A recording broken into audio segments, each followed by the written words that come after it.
बिस्मिल्लाहिर्रहमानिर्रहीम। अस्सलाम वालेकुम नाजरीन, मैं हूं रियाज बलोच और आप देख रहे हैं मेरा यूट्यूब चैनल। आज हम जो एक मशहूर कहानी है आजकल खलीलुर रहमान कमर साहब के अगवा अगवा बरए तावान या हनी ट्रैप के हवाले से, उस पर हम एक सच पर मबनी स्टोरी आपको कारीन देखने वालों को जो है वो बताना चाहते हैं। और ये इतना सच है कि जो पिछली आपने जितनी भी स्टोरियां सुनी होंगी, इंशाल्लाह ये इन्वेस्टिगेटिव भी है और इसमें पूरी मालूमात भी है। सबसे पहले हम अपने देखने वाले नाजरीन को बताते हैं कि खलीलुर रहमान कमर साहब कौन हैं, क्या हैं और उनके साथ फिर क्या हुआ। खलीलुर रहमान कमर साहब जो है पाकिस्तान स्क्रीन राइटर हैं, डायरेक्टर हैं, उर्दू के शायर हैं और उसके अलावा उन्होंने मुतअद्दिद ड्रामे और फिल्में लिखी हैं, जिनमें कुछ मैं आपको बता दूं हमारे नाजरीन ने देखी भी होंगी। इनका पहला जो राइटिंग किया हुआ ड्रामा है उसका नाम था प्यारे अफजल। उसके बाद सदके तुम्हारे, और सबसे जो मशहूर इनका ड्रामा सीरियल हुआ है वो उसका नाम है मेरे पास तुम हो। मेरे पास तुम हो के बाद इनको ये कामयाबियों की बुलंदियों पर चले गए और इन्होंने एक आईएसपीआर के हवाले से प्रोटेक्शन की है। काफ कंगना के नाम से एक जो है सीरियल थी मशहूर, ये इन्होंने जो है राइट की थी। उसके बाद मैं आपको ये बताऊं कि 16 दिसंबर 1962 को ये लाहौर में पैदा हुए हैं और उसके बाद इन्होंने बीकॉम एमबीए की तालीम हासिल की है। और ये सबसे पहले खलीलुर रहमान कमर साहब जो थे, इन्होंने नेशनल बैंक में मुलाजमत अख्तियार की, फिर उसके बाद वहां से रिटायरमेंट ले ली और इस शोबे में जो है वो आ गए। और जो इनके मशहूर सीरियल हैं उनमें एक लंडा बाजार है, एक बूटा फ्राम टोबा टेक सिंह, ये भी बड़े मशहूर हुए थे खलीलुर रहमान कमर साहब। इन्होंने जो अपनी पहली शादी की थी, उन्होंने 1985 में रूबी नाज साहबा से पहली शादी की। उसके बाद इन्होंने दूसरी शादी रोजीना कुरैशी से की और इनका बेटा एक आबी खान, वो भी एक्टर है।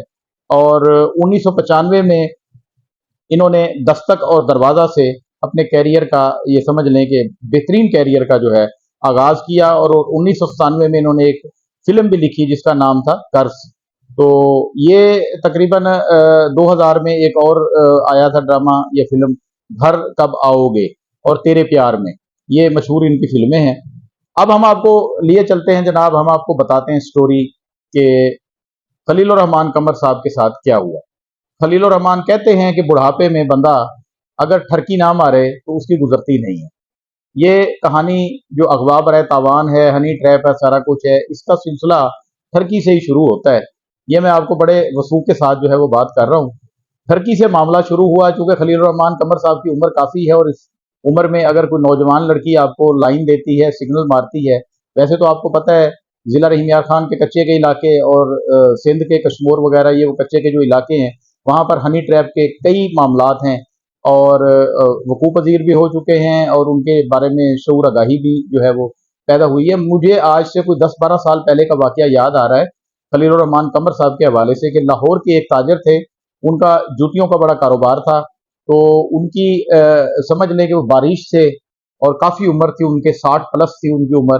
तो यहाँ से बाकायदा प्लानिंग करके सादकाबाद के इलाके से एक गिरोह गया और लड़की के जरिए वहां जाके जूती खरीदी और फिर उनका नैन मटक्का हुआ।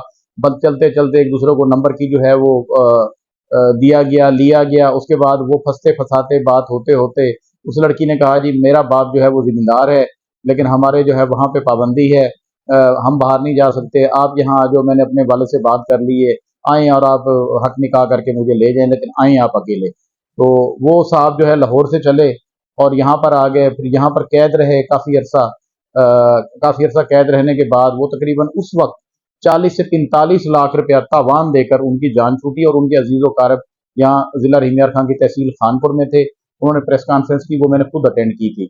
और उस शख्स को देखकर मैं हैरान हुआ कि क्या इस उम्र के और इस शक्ल सुबहात के लोग भी हनी ट्रैप का शिकार हो जाते हैं। तो ये सिलसिला उस वक्त भी शुरू हुआ था। इसमें खलीलुर रहमान कमर साहब का कोई कसूर नहीं। एक तो वो शोबिस की दुनिया से हैं और दूसरा कई लड़कियां ऐसी होती हैं जो वो ये कहती हैं कि हमें भी चांस मिल जाए। तो ये आमना अरूज नामी जो लड़की है, इसका भी ये ऐसे ही कोई सिलसिला है। इसका ताल्लुक जो है अब पता लगा है कि गुजरांवाला से है और ये एक्टर बनने के शौक में जो है यहाँ पर आई, लाहौर में आई और लाहौर में कई अरसे से खलीलुर रहमान कमर साहब से इनके राब्ते थे। और राब्ते होते होते होते जब उसको बार बार ये कहा गया कि हम आपको कर रहे हैं, बस अगले ड्रामे में तुम आ रही हो, हीरोइन आ रही हो, जा रही हो, कर रही हो, जब वो थक गई तो उसके बाद उसने एक गैंग से रब्ता किया जिनका ताल्लुक इसी हनी ट्रैप से था, और वो बड़े जो है मंझे हुए लोग थे।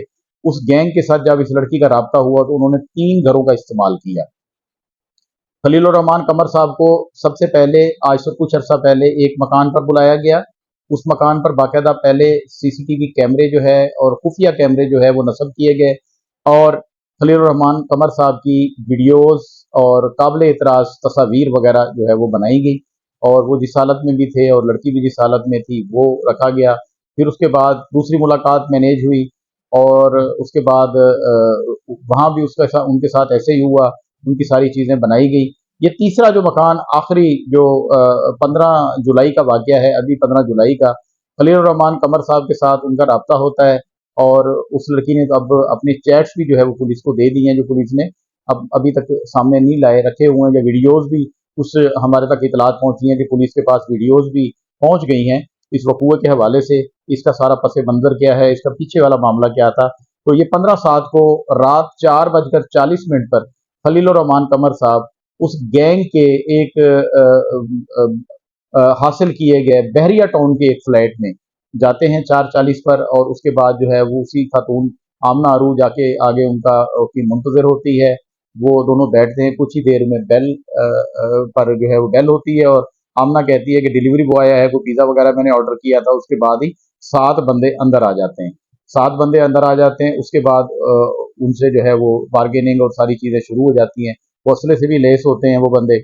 और जो एफआईआर कटाई है खलील रहमान कमर साहब ने, उन्होंने अपनी एफआईआर में जो थाना सुंदर में दर्ज की गई है उसमें उन्होंने लिखा है, मैं राइटर हूँ और वही जो उनका था पेशा, और उन्होंने बताया कि आमना अरूज नामी जो है लड़की है, इसने मुझे रब्ता किया मेरी टीम से पिछले कई अरसे से। ये रब्ते में थी और कह रही थी कि खलील रहमान कमर साहब को कहें कि मैं कैंसर की मरीज हूँ, मैं इंग्लैंड से आई हूँ, और मैं जो है एक बेहतरीन किस्म का ड्रामा जो है ना वो बनाना चाहती हूँ, और उसमें मुझे इनकी ज़रूरत है, और मैं उसमें पे करूँगी, ओवर पे करूँगी। तो टाइम मांगते मांगते आखिर खलील रहमान कमर साहब से रब्ता हो गया, और उनसे फिर मुलाकात भी तय हो गई। तो खलील रहमान कमर साहब की एफआईआर के हवाले से उन्होंने कहा कि मैं जब वहाँ पहुँचा तो उसके बाद जो है ये लोग आए, इन्होंने मुझे अगवा किया, अगवा करके गुजरांवाला के एक इलाके में ले गए, और वहाँ से इन्होंने मेरा तमाम चीज़ें मुझसे छीन ली, 2.5 लाख रुपया मेरा एटीएम से भी निकलवाया, और मुझसे ये 1 करोड़ रुपए की डिमांड करते रहे। जिन डाकुओं ने इनको अगवा किया, उसके बाद खलील रहमान कमर साहब से 1 करोड़ रुपए तावान का मुतालबा किया। तो खलील रहमान कमर साहब ने कहा कि मैं आपको 10 लाख रुपया जो है वो दे सकता हूँ, ज्यादा से ज्यादा, इससे ज्यादा नहीं। तो फिर डाकुओं ने कहा कि आपकी रैकी पर हमारा 20 लाख रुपया लग गया, तो हम कैसे आपसे 10 लाख रुपया लें। ताहम ये हुआ कि उन्होंने उनके एटीएम से जो है वो 2.5 लाख रुपया निकलवाया, उनकी घड़ी, उनका मोबाइल, कीमती वॉलेट वगैरह, ये वो सारी चीजें उनसे छीन ली, और उसके बाद बाकी मामला जो है उन्होंने वीडियोस पे उनको धमका के ये वो किया। और ये 15/7 का वाकया है, और तकरीबन 21 तारीख को जाकर 6 दिन की ताखीर से ये मुकदमा दर्ज हुआ। इसका मतलब ये है कि 6 दिन इनकी बार्गेनिंग आपस में चलती रही उन वीडियोस के हवाले से जो काबिल एतराज वीडियोस थी। अब रात को 4:40 पर ये क्यों गए हैं, तो इस हवाले से एक बड़ा खुला प्रेस कॉन्फ्रेंस हुई है एसएसपी इन्वेस्टिगेशन लाहौर के साथ खलील रहमान कमर की, और वहां पे साथियों से भी थोड़ी सी तलखी हुई है उनकी। तो वो क्या थी, वो ये थी कि खलील रहमान कमर साहब से पूछा गया कि ये मुलाकातें रात को ही क्यों। तो उन्होंने कहा जी मुझे एक बीमारी है, और जो मेरे स्किन के डॉक्टर हैं उन्होंने मुझे मना किया है कि अगले 5 साल तक आपने सूरज की रोशनी में नहीं निकलना। तो सूरज की रोशनी में से बचने के लिए और भी कई सारी चीजें हैं, लेकिन ठीक है, ये उनकी अपनी जाती जिंदगी है, डॉक्टर है, बीमारी है, सिस्टम है, वो उनका एक है। लेकिन अक्सर जो फिल्म बीन है, जो राइटर हैं, ये बात ठीक है कि रात को ही उनकी ज्यादातर मुलाकातें जो है वो डिनर पे रात को 9 बजे, 10 बजे, 11 बजे, 12 बजे तक होती हैं। लेकिन ये 4:40 वाला जो वाक्य है, ये समझ से जरा बालातर है कि वो जा रहे हैं एक जगह पे मुलाकात करने के लिए। उसके बाद मैं आगे आपको बताता हूँ कि जो आमना अरूज और उसका गैंग जो गिरफ्तार हुआ है, पुलिस ने उनसे काफ़ी सारी चीज़ें भी रिकवर की हैं, असला भी रिकवर किया है। तो आमना अरूज ने जो पुलिस को अपना बयान दिया, उसने कहा कि हमारा कोई हनी ट्रैप वाला या दूसरा तीसरा मामला नहीं था, मेरी इनके साथ दोस्ती थी, और कई अरसे से चल रही थी, और इन्होंने मुझसे जो वादे किए थे उसकी तकमील नहीं की थी। ये खलील रहमान कमर के हवाले से उसने अभी पुलिस को बयान दिया है। जब वो कहीं पे होगा कोई रिहाई के बाद या रिहाई के दरमियान या किसी जगह पे कोई और इंटरव्यू होगा, तो वो भी हम आपको दिखाएंगे। ताहम अभी तक हमारी मालूमात ये है कि खालिस्तान ये मामला टर्की का था, और टर्की में ही इस उम्र के लोग मेरी उम्र के लोग टर्की में ही फंस जाते हैं, बजाय इसके कि अपने घर पर तवज्जो दें, अपने घर में रहें और अपने अच्छे ताल्लुकात जो है जो पीछे से बन चुके हैं और जो शोहरत अल्लाह पाक ने दे दी है उसको कायम दायम रखें। नहीं तो ये फिर बेराह रवी का शिकार हो जाते हैं, उस तरफ निकल जाते हैं और फिर इस किस्म के वाकयात पेश आ जाते हैं। पिछले दिनों आपने देखा होगा, बल्कि हम भी आपको दिखाने की कोशिश करेंगे कि जो एसएसपी इन्वेस्टिगेशन लाहौर के साथ जो प्रेस कॉन्फ्रेंस पहली हुई है खलीलुर रहमान कमर साहब की, उसमें जब सहाफ़ियों ने उनको कड़े सवालात किए और उनको कहा कि खलीलुर रहमान कमर साहब आप इस बात का जवाब दें, तो वो काफ़ी उखड़े-उखड़े लहजे में एक बार तो प्रेस कॉन्फ्रेंस छोड़ के उठने लगे। तो बाद में फिर वो बदमज़गी पैदा होने लगी, तो फिर उनको दोबारा बिठा दिया गया। उन्होंने बड़े तल्ख़ लहजे में सहाफ़ियों के जो है सवालों के जवाब दिए। आमना अरूज का इसमें ज़रूर कसूर है, वो गैंग से ज़रूर मिली, सब कुछ हुआ।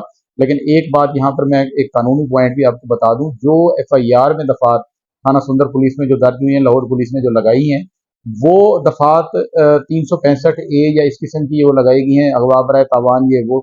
जो शख्स किसी के घर खुद चल कर जाए और फिर उसके बाद वो महबूस कर दिया जाए या वो अगवा कर लिया जाए, तो उस पर 342 हफ्स बेजा लगता है। ये खैर कानूनी मामलात हैं, ये कोर्ट में इधर उधर जाके आइंदा आगे जो है जाके खुलेंगे। हमें कोई हमदर्दी नहीं है उस गैंग से, उस लड़की से, आमना अरूज से। हमें मुकम्मल हमदर्दी है खलीलुर रहमान कमर से। लेकिन खलीलुर रहमान कमर साहब जो हनी ट्रैप का शिकार हुए हैं, और ये तो खुद लिखने वाले हैं, इनको तो खुद पता है ये ड्रामे लिखते हैं। तो इनको क्या ये नहीं पता था कि मैं रात को 4:40 पर, बल्कि रात भी ना हुई, उस अलग सुबह हुई, अलग सुबह नमाज का वक्त है और उस वक्त मैं एक फ्लाइट में जा रहा हूँ और खातून वहां पे अकेली है, वहां उससे मेरी मुलाकात हो रही है। और अगर इनको ये नहीं भी पता था कि खातून वहां पर अकेली है, जब वो वहां पर पहुंचे, वहां पर कोई और मर्द नहीं था, अकेली एक खातून बैठी हुई थी, तो तब उन्होंने क्यों नहीं कहा कि बीबी आपके साथ यहाँ पर कोई मर्द नहीं है, आप अकेली हैं, तो मैं आपसे मुलाकात नहीं कर सकता। ये खैर एक ज़िम्नी सवाल है जिनका जवाब शायद खलीलुर रहमान कमर साहब, उन्होंने वहां पे प्रेस कॉन्फ्रेंस में भी बड़े गुस्से का इजहार किया, सब कुछ किया। लेकिन पुलिस के लिए ये तफ्तीश काबिल गौर है। पुलिस को इस केस में देखना चाहिए और जिसका जो कसूर है उसको उतनी सजा मिलनी चाहिए। जो गैंग है उसके साथ गैंग वाला जो है वो सलूक इंतहाई ज़रूरी है। मैं यहाँ आपको एक थोड़ी सी और बात भी जो है वो साथ बताना चाहता हूँ कि बताया है खातून ने कि वहां पर खलीलुर रहमान कमर साहब जो उनसे मिलने आते थे, अपनी जिनसी ख्वाहिश की तकमील के लिए आते थे, ये उन्होंने बताया। और उन्होंने कहा कि काबिल इतराज हालत की वीडियोज और फोटोज, तस्वीर वगैरह भी मौजूद हैं और वक्त आने पर वो जो है मैं वो करूंगी। और उसके बाद जो 3 जगह उन ग्रोह ने जो है वो हासिल की, पहले 2 जगहों पे खलीलुर रहमान कमर साहब ने जाकर मुलाकात की, उसके बाद तीसरी जगह ये आखिरी जहाँ पे उनका अगवा हुआ और उनको फिर ले जाया गया, आंखों पर पट्टी बांधकर। 2-3 उनके पास गाड़ियां भी थी, असला भी था, और एक जो वो आपस में एक दूसरे को मुखातिब कर रहे थे मखसूस नामों से। तो कोई हैकर के नाम से था, कोई किसी नाम से था। अभी पुलिस की ये तफ्तीश जारी है।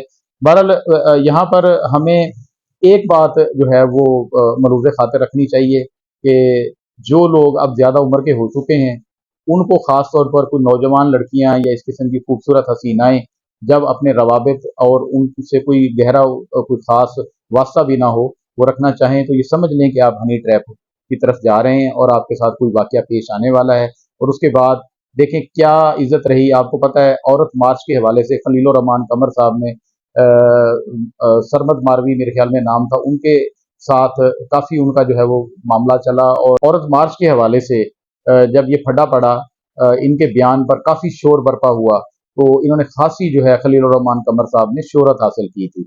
और एक बंदा औरत के बारे में ऐसी बातें स्क्रीन पर कह रहा है और अंदर से वो क्या है, अंदर से जब ये सामने आई है तो मेरे खुद जो है होश उड़ गए कि खलीलुर रहमान कमर जैसा बड़ा सीरियस आदमी भी इस किस्म का जो है वो अंदर से इंसान हो सकता है और इस किस्म का जो है वो उसके साथ वकूआ पेश आ सकता है। ज़ाहिर बात है हमारे साथ जो भी वकूए पेश आते हैं उसमें ज़्यादातर कसूर हमारा होता है।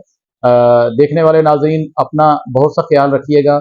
आज के व्लॉग में हमने आपको खलीलुर रहमान कमर साहब के वकूए के बारे में और उनसे पेश आने वाला जो भी हादसा था, मामला था, उस बारे में आपको बताया। हमारी तहकीक के मुताबिक खलीलुर रहमान कमर साहब ने जो एफआईआर कराई है वो 100% नहीं, लेकिन काफ़ी हद तक जो है वो झूठ पर मबनी है।